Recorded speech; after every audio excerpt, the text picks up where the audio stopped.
दोस्तों नमस्कार। आपके घर में हो महालक्ष्मी का प्रवेश। मैं हूं देवेश। दोस्तों रोजाना सुबह और शाम हम आपकी सेवा में 6 खबरें कवर करते हैं, वो भी मजेदार ढंग से। इसलिए आप हमारे चैनल को सब्सक्राइब कर लीजिए। उसी क्रम में हम चर्चा करेंगे कि भैया औरंगजेब के आगे जीत हुई है मोदी साहब की। 400 साल बाद भैया विजय प्राप्त करी है मोदी जी ने औरंगजेब के खिलाफ। साथ में भाई साहब पुतिन साहब के ऊपर अरेस्ट वारंट जारी हो गया है। क्या तमाशा ओपन हो रहा है नया वाला। तो चाइना भैया रूस को हथियार सप्लाई ऑलरेडी करने लगा है। बाइडेन बब्बा वगैरह हो हल्ला मचाते रह गए, यहाँ तो भैया खेल हो गया खत्म। साथ में भाई साहब जो बेरोजगारी की समस्या है भारत में, वो मोदी साहब सॉल्व कर रहे हैं पीएम मित्र के द्वारा। ये पीएम मित्र क्या है चर्चा करेंगे। साथ में हमारे जो स्टूडेंट हैं, आप में से जो निवेशक हैं, उनके काम के लिए वॉरेन बफेट साहब ने एक बहुत ही इंपॉर्टेंट बात कही है भाई साहब, जो आपको सही ढंग से निवेश करने में मदद करेगी। तो ये जो घटनाक्रम है पूरा का पूरा एक से बढ़कर एक है। आपको पक्के से मजा आएगा। आनंद के साथ पूरा वीडियो देखिएगा दोस्तों। एक बार आप देखिए, वैल्यू आपको पक्के से मिलेगी। अंत तक देखिएगा वीडियो को। अब दोस्तों आज से 400 साल पहले की बात है। औरंगजेब ने अपने बड़े भाई दारा शिकोह को मरवा दिया था। क्यों मरवा दिया था? क्योंकि वो उपनिषद के बाद वेदों को उर्दू में ट्रांसलेट कर रहे थे भाई साहब। सामवेद का नंबर था, सामवेद का उर्दू ट्रांसलेशन नहीं हो पाया। तो जो काम 400 साल पहले रोक दिया गया था, उसको मोदी साहब के शासनकाल में पूरा कर लिया गया है। सामवेद का उर्दू ट्रांसलेशन पूरा हो चुका है। और मुस्लिम समाज के लोग ही कह रहे हैं कि भैया सामवेद को मदरसों में, स्कूलों में, सब में पढ़ाया जाना चाहिए। ये जो चीज है, ये जो ज्ञान है, ये धर्म से ऊपर है भाई साहब। सबको स्वीकार करना चाहिए, सबको लाभ मिलना चाहिए। और भैया हम तो बार बार बोलते हैं भाई साहब कि भैया आप पूरी दुनिया में चले जाइए, चाहे इस्लाम धर्म हो, चाहे क्रिश्चियनिटी हो, कोई भी धर्म हो भाई साहब, वो आपसे क्या कहेंगे कि भैया मरने के बाद जन्नत मिलेगी, मरने के बाद हेवन मिलेगा। लेकिन इस जन्म में धरती पर रहते हुए आपको स्वर्ग कैसे मिलेगा? आप पैसा कैसे कमा सकते हो? वो केवल हिंदू धर्म में ही होता है, सनातन धर्म में ही होता है। आप हमें बता दो, श्री महालक्ष्मी जी का जो कॉन्सेप्ट है वो और किस धर्म में है भाई साहब? आप दिया लेके अच्छी दुनिया छान लीजिए, बता दो आप कहाँ है भाई साहब।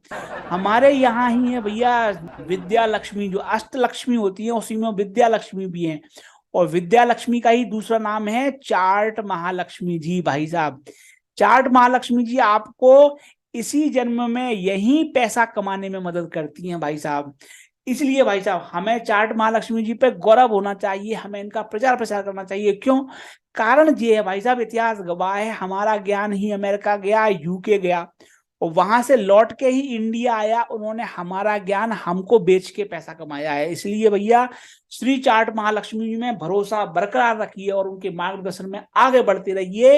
ये जो विशेषता है, ये जो लाभ है, वो आपको सिर्फ इसलिए मिल रहा है क्योंकि आप एक हिंदू हैं। अब दोस्तों ये अमेरिकी लोग, भैया यूरोपियन लोग, इनका पता नहीं भाई साहब क्या तो हिसाब किताब चल रहा है।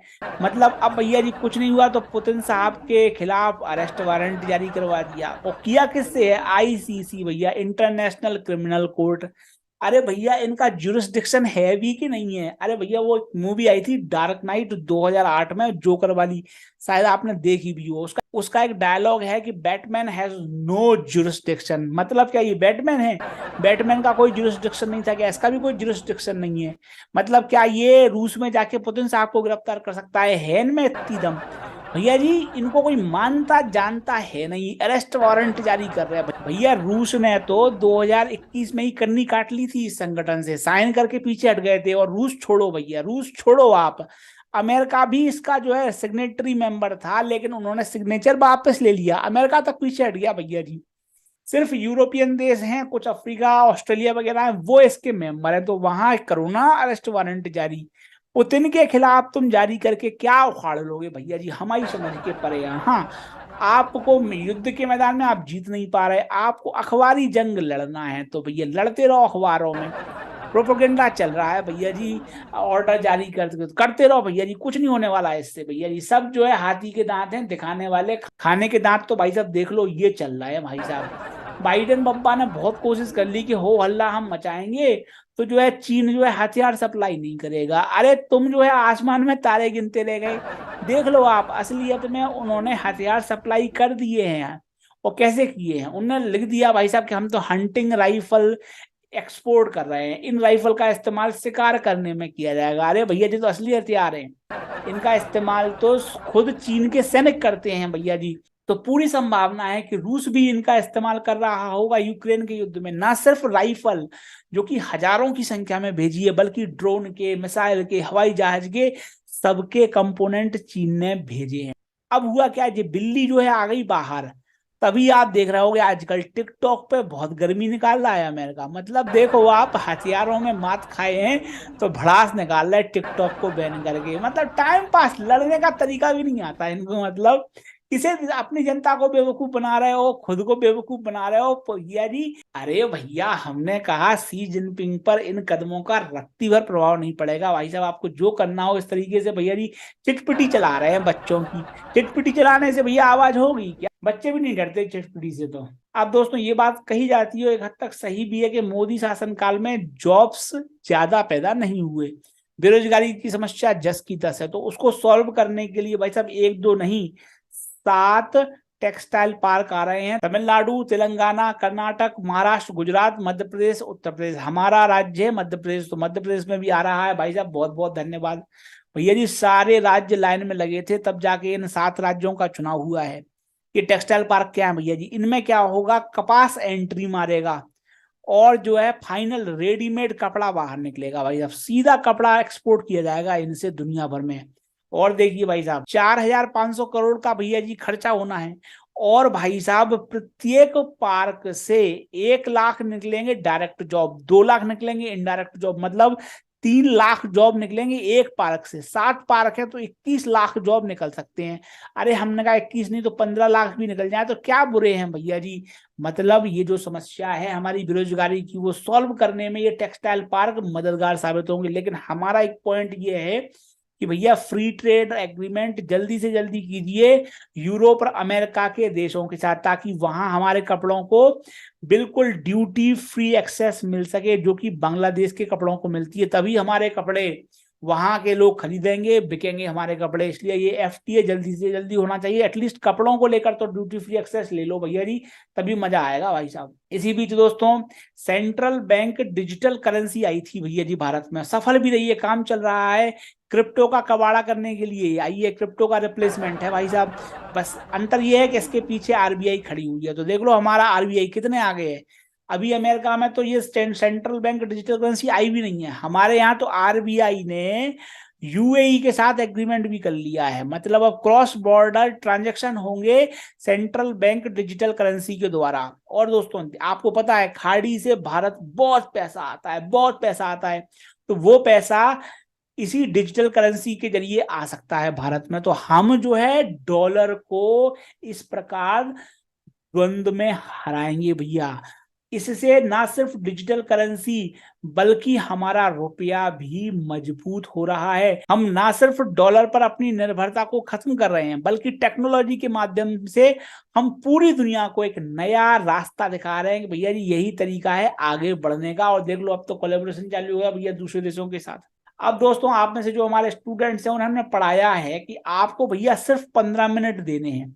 अगर आप शॉर्ट टर्म निवेशक हो तो आपको पर डे आपको 15 मिनट देने हैं।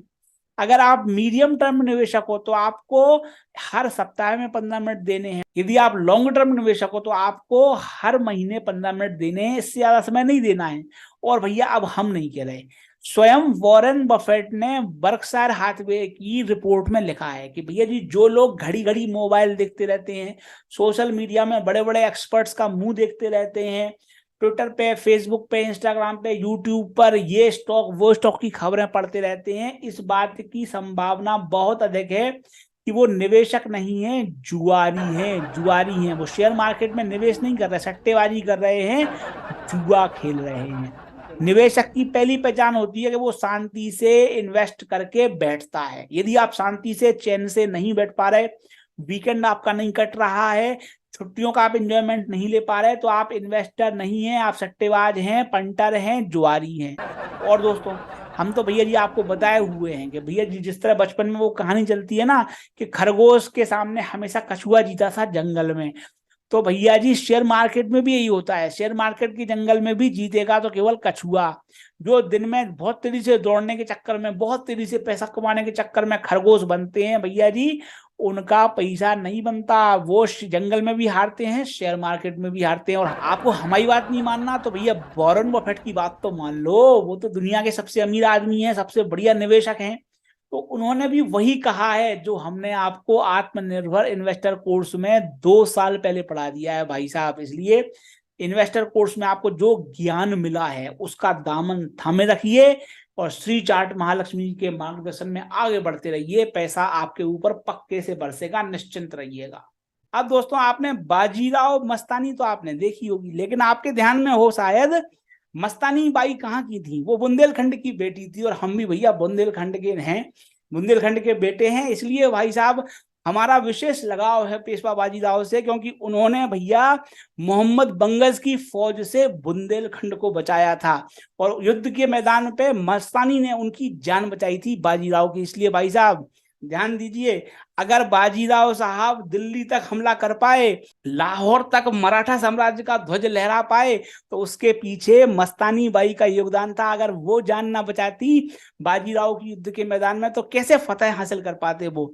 लेकिन बड़ी बात क्या है कि भैया बाजीराव की ये जो स्ट्रेटजी है जिससे उन्होंने मुगलों को छठी का दूध याद दिला दिया था, वो स्ट्रेटजी शेयर मार्केट में भी चलती नहीं, दौड़ती है भाई साहब। कैसे काम करेगी भैया मार्केट में, तो वो हम सिखा देंगे आत्मनिर्भर इन्वेस्टर कोर्स के माध्यम से।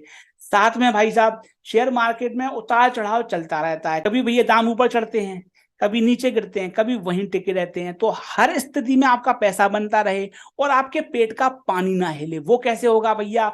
वो होगा आचार्य चाणक्य की हेजिंग स्ट्रेटजी के दम पे, जिसके बल पे आचार्य चाणक्य ने सिकंदर, सेल्यूकस, धनानंद तीनों को हराया था भाई साहब। तो भैया शेयर मार्केट में भी चलेगी और स्ट्रेटजी मक्खन की तरह। वो स्ट्रेटजी हमने पढ़ाई है अपने कोर्स आत्मनिर्भर फ्यूचर्स एंड आत्मनिर्भर ऑप्शन कोर्स के माध्यम से। जो कोर्स आपको पसंद है उसे ज्वाइन करने के लिए लिंक मिल जाएगी आपको इसी वीडियो के डिस्क्रिप्शन बॉक्स में, क्लिक करके ज्वाइन कर लीजिएगा। तीनों कोर्स, जी हाँ दोस्तों, तीनों कोर्स एक से बढ़कर एक हैं, आपको बना देंगे सबसे बड़ा।